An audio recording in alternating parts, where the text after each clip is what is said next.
کسی کے حق پر قبضہ کرنے کے بعد دل سے خوف اور اندیشہ کا نکلنا ناممکن ہے۔ اندیشہ انسان کے عروج کی راہ میں بے بس کر دینے والی رکاوٹ ہے۔ اس اندھے کا کیا علاج جو قدم قدم پر ٹھوکر کھاتا ہے اور اپنے آپ کو اندھا ماننے کے لیے تیار نہیں۔ جس کو اللہ ہدایت دے وہ گمراہ نہیں ہو سکتا، جس کو اللہ گمراہ کرے وہ کبھی ہدایت نہیں پا سکتا۔ مطلب یہ کہ جو آدمی اپنی ہدایت کو اللہ سے منسوب کرتا ہے وہ کبھی گمراہ نہیں ہو سکتا۔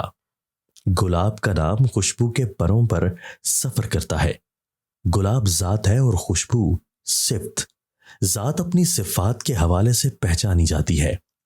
بد نصیب آدمی اپنے حال پر مستقبل قربان کر دیتا ہے۔ بے وقوف انسان مستقبل کے لیے حال قربان کرتا ہے۔ بامراد انسان مستقبل اور معاد کو محفوظ رکھتے ہوئے حال سے لطف اندوز ہوتا ہے۔ اپنی زندگی ہی میں اپنے اپنے مزار کو روشن بنایا جاتا ہے۔ نیک اعمال زندگی میں سکون اور طمانینت پیدا کرتے ہیں اور مرنے کے بعد مزار میں چراغ بن کر روشنی پیدا کرتے ہیں۔ عاقبت اس وقت کو کہتے ہیں جب محسن اپنی نماز شات کا حساب مانگے۔ طاقت خوف پیدا کرتی ہے، خوف نفرت پیدا کرتا ہے، نفرت بغاوت پیدا کرتی ہے اور بغاوت طاقت کو توڑ دیتی ہے۔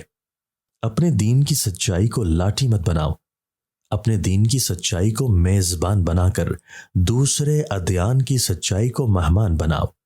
دوسروں کا ذوق یقین بھی ان کے اندر وہی اس جیسی کیفیت پیدا کر رہا ہے جیسے آپ کے ساتھ آپ کا ذوق یقین۔ نیند تو محنت کا حق ہے، لیکن آج یہ حق دوائی کے بغیر نہیں ملتا۔ کامیاب مسکراہٹ میں بڑے آنسو پنہاں ہوتے ہیں۔ چنے کی دال کے پانی سے 6 دن تک منہ دھوئیں، چہرے کی سانولی رنگت دودھ جیسی سفید ہو جائے گی۔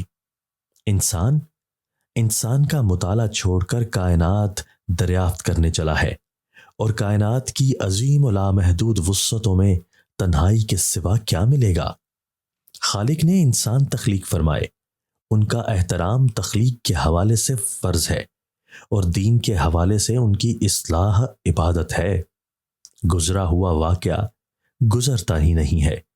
آج بھی ہم دن مناتے ہیں اور اس دن کو آج کا دن کہتے ہیں، حالانکہ وہ کل کا دن تھا۔